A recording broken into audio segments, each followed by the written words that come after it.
కేంద్ర ప్రభుత్వం అధిక ధరల విధానాలకు వ్యతిరేకంగా భద్రాద్రి కొత్తగూడెం జిల్లా భద్రాచలం నివాసి అయిన తుత్తికా ప్రకాష్ తెలంగాణ ఉద్యమకారుడు 4000 కిలోమీటర్లు 59 రోజులుగా 14 జిల్లాల్లో జన చైతన్య యాత్ర బాట పట్టారు.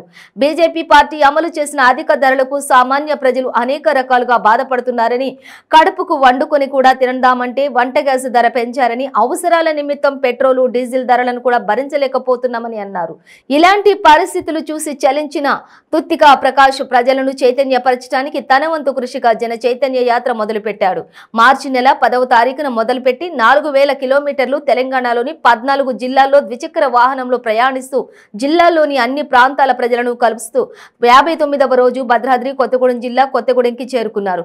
ఇక్కడ నుండి పాల్వంచ మణుగూరు ప్రాంతం గుండా పినపాక చేరుకుని పినపాక ఎమ్మెల్యే ప్రభుత్వ విప్ కాంతారావును కలిసి యాత్రను తాత్కాలికంగా నిలిపివేస్తారని తెలిపారు.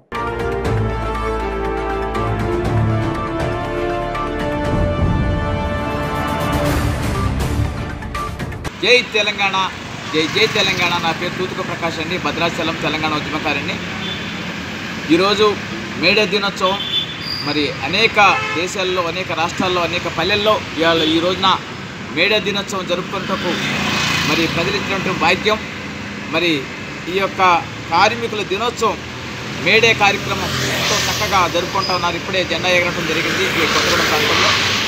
మరి ఈ యొక్క ప్రకాష్ జనచేతన యాత్ర, మరి గ్యాస్పై సమరం, గ్యాస్ను తగ్గించాలని ఇప్పటికే 4000 కిలోమీటర్లు 14 జిల్లాలు గుండగా అనేక జిల్లాల్లో భద్రాద్రి కొత్తగూడెం మొదలుకొని, ములుగు జిల్లా మొదలుకొని ఏజెన్సీ ప్రాంతాల్లో, అడవి ప్రాంతాల్లో మొదలుకొని జగిత్యాల, అటు కరీంనగర్, మరి మెదక్, సిరిసిల్ల అనేక జిల్లాలు గుండగా 14 జిల్లాల్లో ఈ యొక్క గ్యాస్పై సమరంపై ప్రజలకి ఒక మెసేజ్ రూపంలో ఇవ్వడం జరిగింది సార్.